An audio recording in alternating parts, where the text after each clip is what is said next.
Hello everyone, my name is Brian and welcome to another Smite commentary, and for today we'll be playing Izanami in Clash. Clash has been a while, so I guess why not.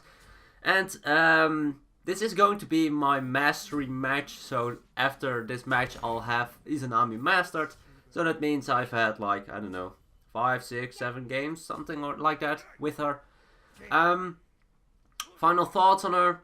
She needs something. They are going to change a couple of things in the next patch. The PTS patch notes have been out for a couple of days now, I think. The change they are going to make to her is how it's now is you'll fire your basic and it will return, and both the hits will be 50% of her damage. Now it will be that your basic going out is 75% of the damage, and the basic coming back is 25% of the damage. Ooh, I wasn't able to secure that one with my 2. I tried to time my 2 perfectly to kind of take the last hit, but it had like, I don't know, 1 HP left. The enemies were able to steal that one, so that's a bit unfortunate, but it's not the worst. I haven't really been able to pick it up just yet, so if they don't, then it's actually kind of even for us, because they didn't really get anything else. So yeah, but as you can see now it's 50-50. I hit 27 on the way out and the way in if I hit both hits. The reason why they're going to change it is because it's quite difficult to confirm both hits on a moving target. If you're, for instance, fighting a hunter, then you'll be moving around all the way and hitting both of the shots, the one going out and the one going in. It's just way too difficult, and yeah, that's one of the changes they are going to do. They're not going to go the round where they will decrease the time of casting on your 3. That's something I kind of wish for they did, because it's kind of an unreliable escape for now, because it has such a long charge time.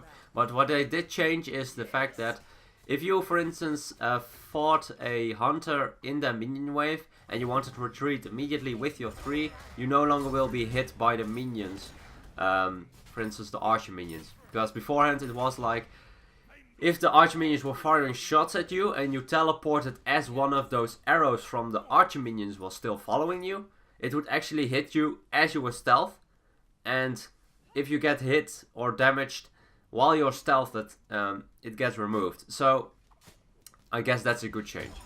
What I do kind of like about her, even though she sometimes feels a bit awkward, she has insane burst. She has very powerful burst tools, but only when she has a 1 at the ready, and when she has an ultimate and a 2, that's just an insane amount of additional damage that you can deal with your abilities. Those abilities have insane scaling and are very good with high physical power. That's also one of the reasons why I like Transcendence on her so much.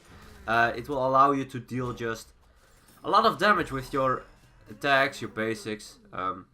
As for now, I'm not dealing an awful lot of damage. As long as I don't have Transcendence finished, my base power is extremely low. I only have 20 powers from rank 2 Transcendence. Once I upgrade it, I will have 15 additional power, as well as some additional power I get from the mana conversion.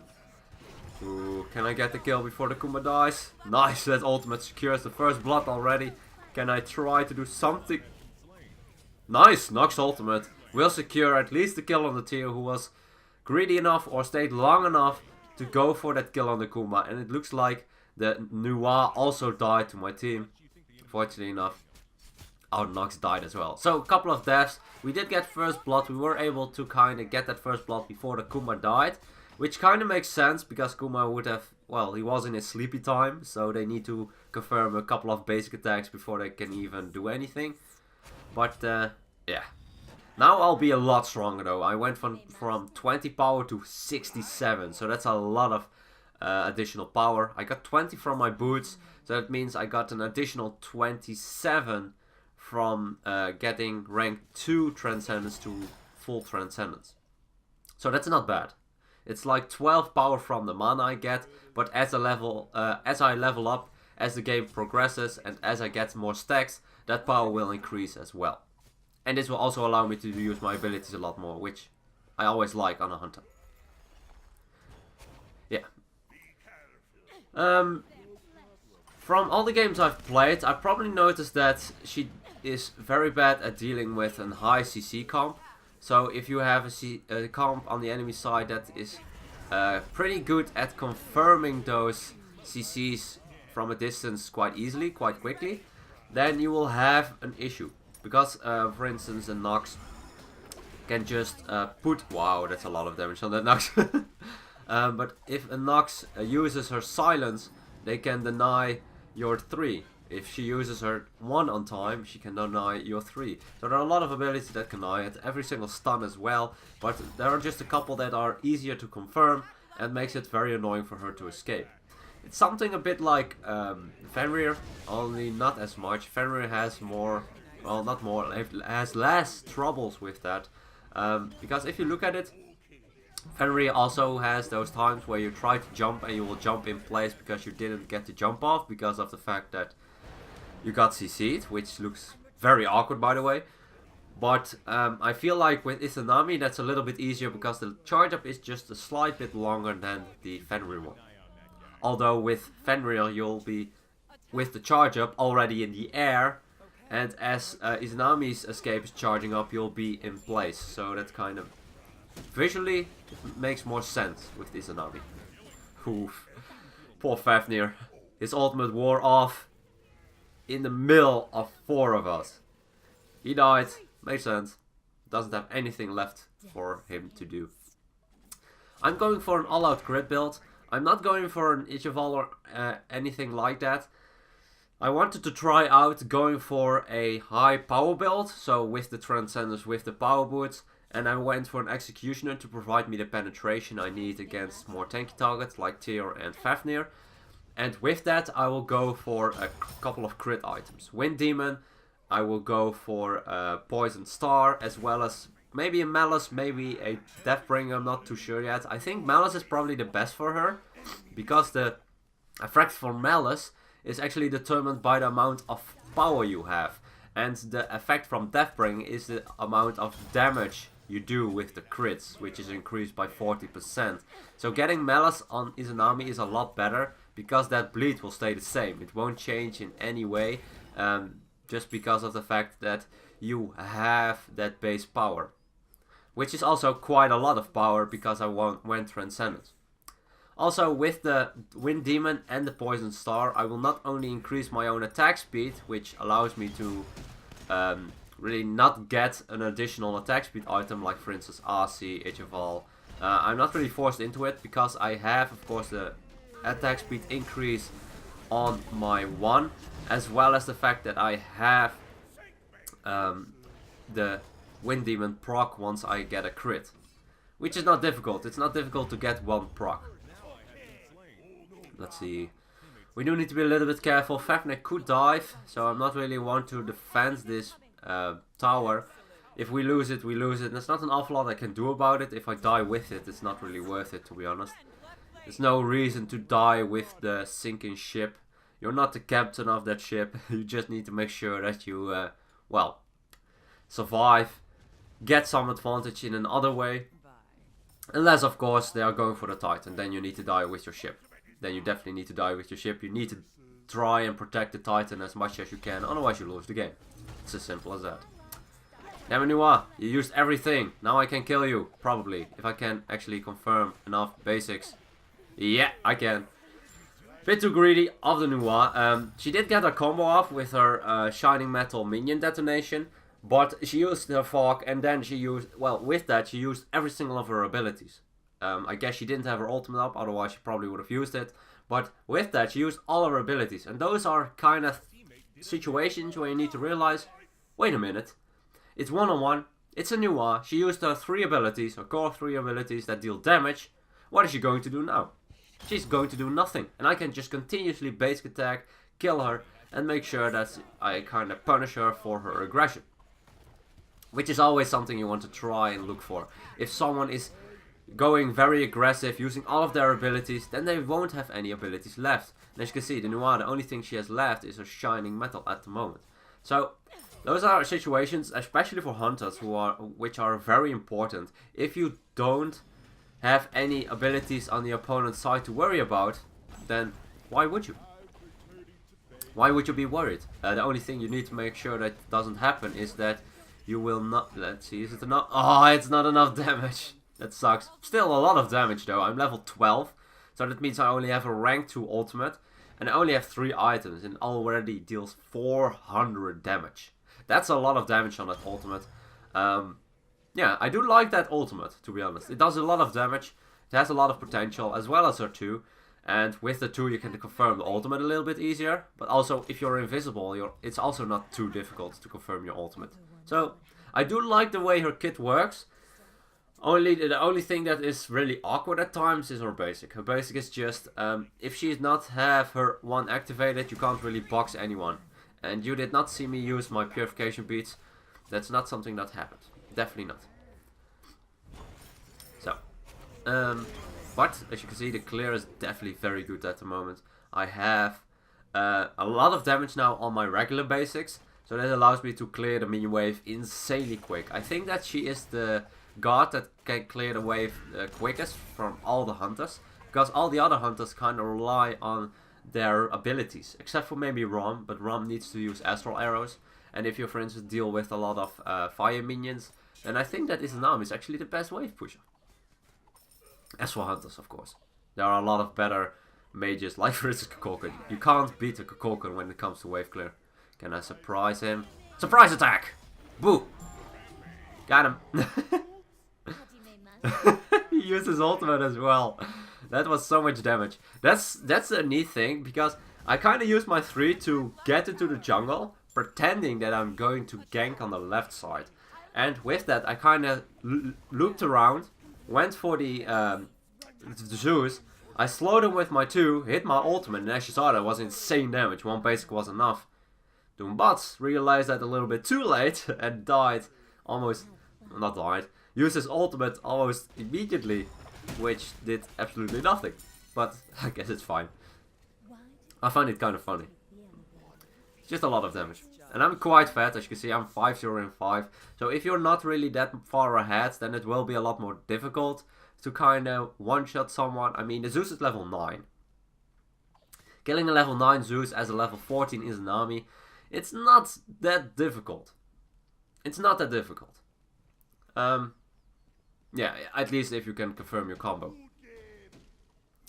Oh well. We should be fine to kind of close this game down in not too long. I mean, we have the right side finished already. We are ahead in... We're almost 10k gold ahead, which is a lot. That's the point of time where you really need to be careful in how you play. Because 10k gold, if you look at it realistically, it means that every single god on our team has like about a 2k gold lead. Which means that they will have almost an entire item advantage to the opponent, which is insane. Of course, when you're going for a more expensive build, that's not the case, but still it can be the difference between finishing a Deathbringer and having Deathbring only at rank 2. So there's an insane kind of advantage to you if you have that kind of gold lead. It's not something you can really force too easily, of course. And again, she uses all of her abilities to try and go for it. Let's hit that ultimate. Ah, that sucks. Let's go away immediately. Ooh, luckily enough, Tears charge on this ultimate is as slow as mine on my 3. Was just barely able to get out before I got hit by it. Otherwise, I think I might have been in an awkward situation, but I should be fine. Almost enough gold for the Poison Star. So let's get these back camps and make sure that I at least get the Poison Star when I get back. Each time I crit now, I will have their movement speed reduced. I'll have my attack speed and movement speed increased because of the Wind Demon. And they also deal reduced damage. So this combination with the fact that I'm Izanami, if I don't activate my 1, I will have a lot of crits. Or, well, the chance I have a crit is quite high. So that allows me to proc those crit effects quite easily. And that makes it an interesting and powerful utility tool to get a Poison Star on her, because the chance of you critting is quite high. Let's see if I can actually properly... that sucks. If I could actually properly aim, then I would have been able to do a little bit more. Looks like Combat went in a bit too deep. I couldn't really follow up with the tier coming as well, especially with my purification beads being down. Bit too risky, don't really want to. Let's see, can I fight them? Kumakana's here as well. Let's use that silence on my ultimate. And that will be enough to secure the kill on the ore. I made sure that I didn't break the mess from the Kuma before my ultimate hit. Because that would have allowed the ore to kind of go for that, that cheeky runaway strat. And as you see, oh, I thought he died. I thought he would have died by the Kuma ultimate. I think the Fafnir himself thought so as well because he was standing still. But that was a bit of an awkward situation. We all thought that he would have died when he landed by the Kuma ultimate. Just in time with my escape. If you're quick enough, you can get away with it. But you need to use it prematurely. Because if you use it as Tyr is coming towards me, or already quite next to me, then you won't be able to get away. Let's just... I kind of want to head back... Oh. Yeah, this would be a good time to retreat. The only downside I have for Izanami is that lifesteal isn't as effective for her. Her lifesteal, what she does with her basic only provides 33% of the regular lifesteal. So that means that if you hit an entire wave with your basics, even though you will hit multiple targets, if you hit 6 targets, you will get twice, well, you get lifesteal equal to twice the amount a normal hunter can do. But the downside to it is that if you hit the wave with 2 basics, the entire wave is gone. While if you attack with a regular hunter, you will hit them a lot more and will be able to heal a lot more. And that's probably the main difference when it comes to building lifesteal. I feel like it's not too effective on her. She just doesn't get as much out of it. Except for when you activate your 1, then you'll have that full lifesteal. But it's still quite difficult. Just... Oh, I was off the mark! What? I thought I had that. I really thought. Oh, man. Let's see. Nice one. But ultimate will help out the Kuma. Can I kill him? I think the Kuma passive is... Oh, crap. I should have body blocked that. That's my bad. I really thought that Kuma passive would have been at his end already. It took a little bit longer than I expected. And, well, Ul was able to actually attack faster than I expected as well. Looks like Ul is going for an attack speed build.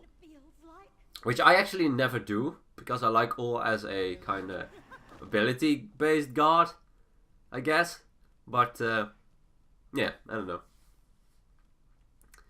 I really didn't think he would have had enough attack speed. Looks like this will be game. The Titan is down and that will secure the victory. 6-0-7, very nice score. We were quite ahead, to be honest. Oh, hey, God Mastery 80. Nice. That means that I've mastered every single god now. Except for when a new one comes out. But, yeah, 80 Masteries, not bad. Definitely not bad. I do like to at least make sure that I have every single one of them mastered. So, hey, nice. An achievement with Izanami as well. Not even sure what it is, but that's fine. Let's see, the amount of damage. By far, no, not by far, but I have the most damage, which is definitely not bad. Izanami, still a bit of an awkward god, in my opinion. But she is fun. She is fun. You do need to realize that her escape isn't as reliable, so you need to make sure that you use it in time. But other than that, yeah, I think she's fun. I'm really curious to see how well she will perform with her basic attack change, where the amount of damage on the outgoing basic attack will be 75% instead of 50, and the basic attack coming back will be 25 instead of 50. So that's just a little shift in the first ability. The first basic hit will be more important than the return, which I think is good because it's difficult to get a return consistently. Anyway, hope you guys enjoyed. If you have any god requests, game requests, build requests, please let me know in the comments. And as always, good luck, have fun, and I'll see you guys in the next one.